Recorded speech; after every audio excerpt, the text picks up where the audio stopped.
kanan.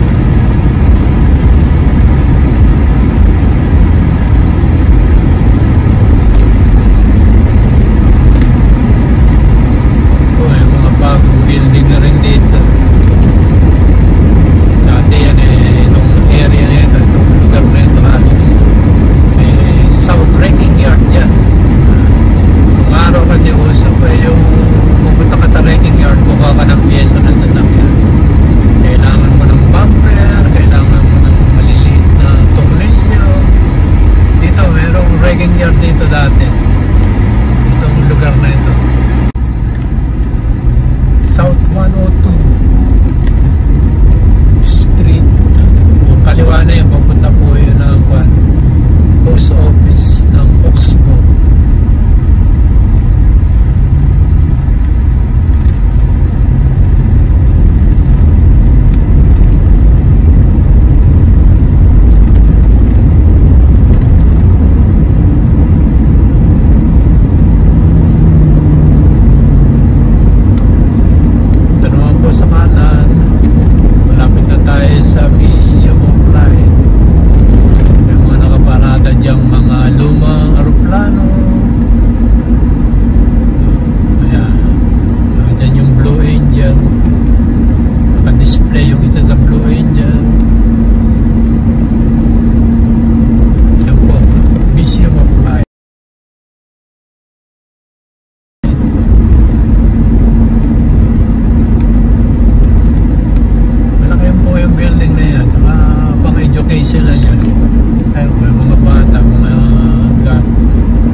Dito nakaparada yung mga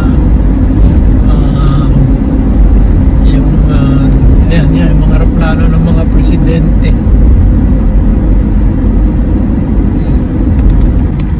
May naminang puntumaan dito at kahit pa paano may mga 40 o 35 ang speed limit, pero madalas naman panay green naman yung ilaw nila kasi madalang na naman ang nagpo-cross dito.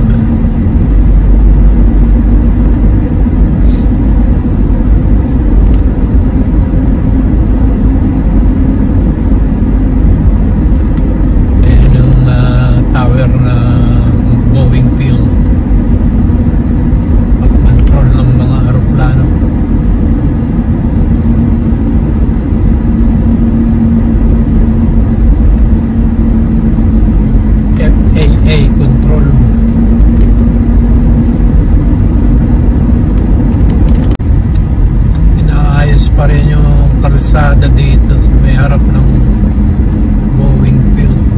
Boeing yung mga opisina siguro ayos itong crossing neto. Ayos yung sidewalk.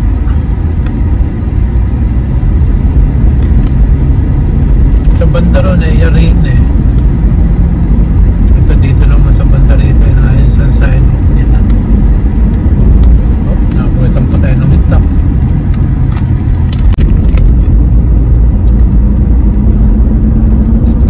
Ito dyan ihipon. Ito, yari na dito yung sidewalk, pero hindi pa nila pinatadaanan. Close pa rin. Oh, ito, may malakas ang loob na nagbibisikleta.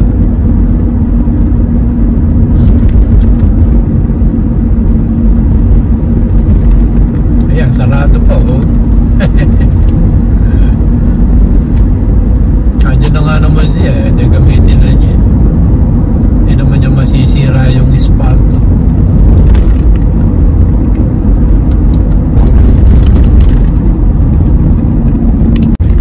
Is marginal pa rin tayo.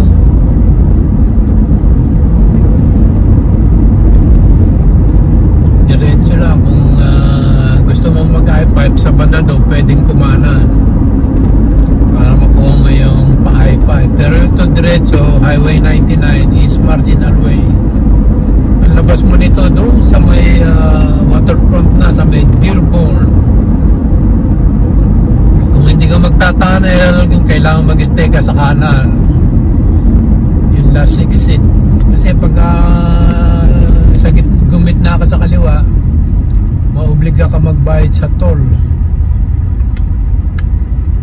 Hindi naman mahal, kaya lang hindi ka naman nagmamadali o hindi mo naman kailangan mag-tunnel, babayad ka. Kaya dito libre. Ngayon to North 99.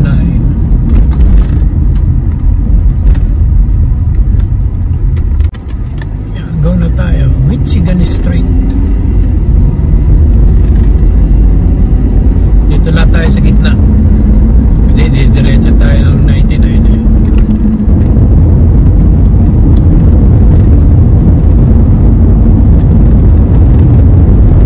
Try na lang makabutan tayo ng red.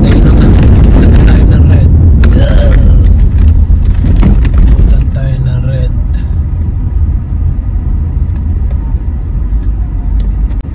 Talagang inubos yung laman ng bridge.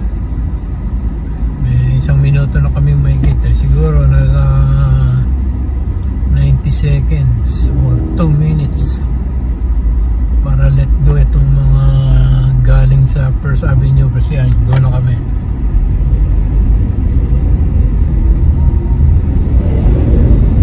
Yung kanan papuntang First Avenue yan. Downtown din ang labas niya, First Avenue. Doon sa may T-Mobile at Lumens. Ganun din, pwede kang lumabas sa Lumen sa T-Mobile. May exit din naman doon sa Dearborn para ka makarating ka doon sa T-Mobile at Lumen's Field. Mas konti ang lights dito kaysa doon sa First Avenue.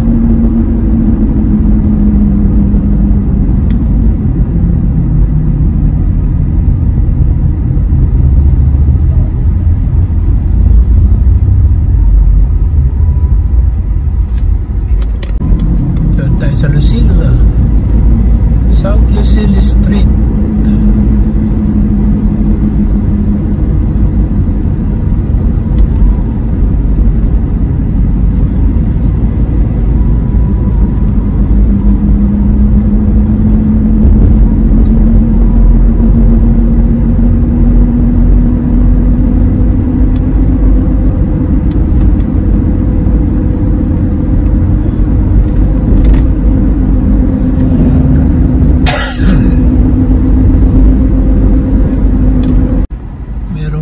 Arena Sport here, indoor soccer. Ayan o. Ayan, bago dumating dito sa last traffic light. Cascade Machinery Electric INC.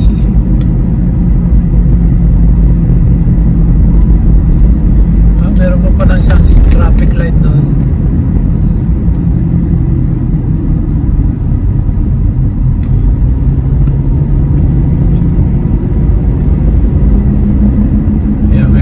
Freeway din. Pagka nag-stay ka sa kanan, Spoken Street, diyan ka dadaan para makarating ka ng I-5 or pwede ka din dyan para kung makarating sa I-90, pero hindi nakalagay doon eh. Pero yun din ang tapos puntang I-90.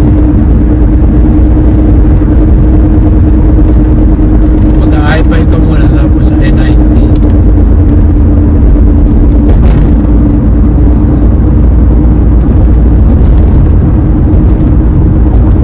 Ito na, freeway.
King Street na yan, pagka kumanong ka dyan, labas mo niya doon sa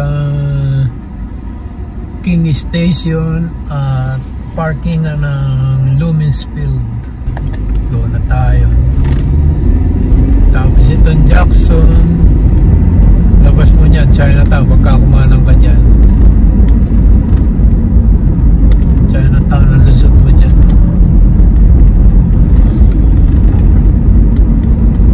Doon na tayo sa waterfront.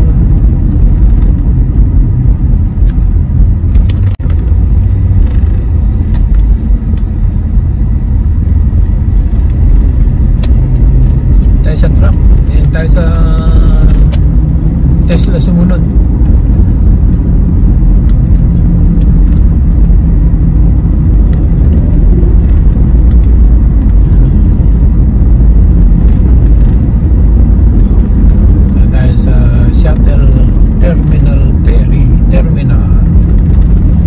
Terminal ng shuttle.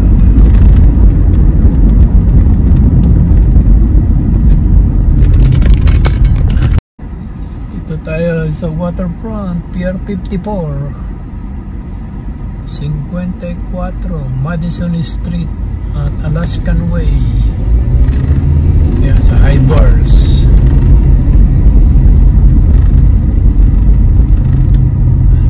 Doon ko sa Broadway, kukunin mo yung Madison, tuloy-tuloy baba dito sa waterfront. Gawin ulit tayo.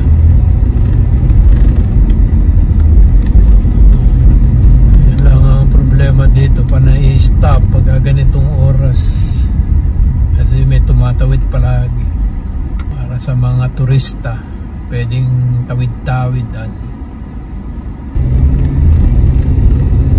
Seneca, ayan, hindi pwede pagkagaling ka, exit ka ng Seneca sa I-5, hindi pwede dumiretso sa baba hanggang First Avenue ka lang.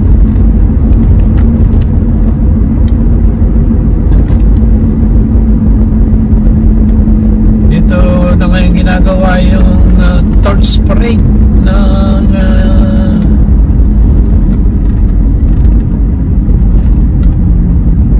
Seafair. Ginagawa ngayon.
sa labar ko ngayon.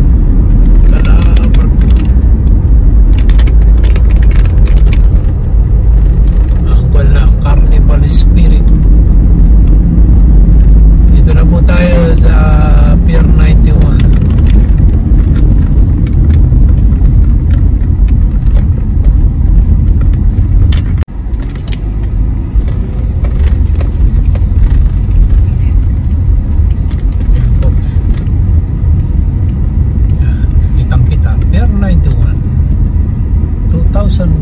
West Garfield. Kailangan mag-iingat ka dito kasi may nagko-cross dito ng bisikleta, naglabo, jogging, scooter.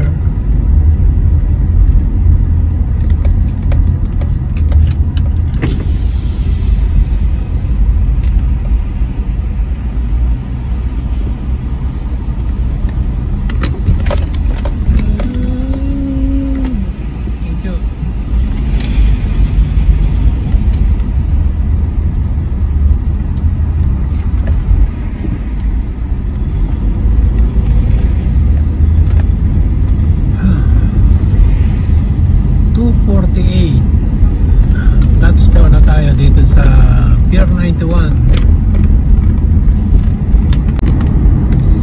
Yan, salamat po sa panonood mga ka-retired. Talagang isa yung barko ngayon, Carnival Spirit.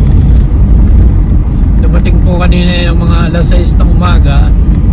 Alis yan ng mga 4 o'clock. Puno na naman ang karga yan. May mga pasaheros na naman yan pupunta ng Alaska. Siguro ang balik niyang ganun din, Martes din or Lunes. Kasi 1 week yan eh.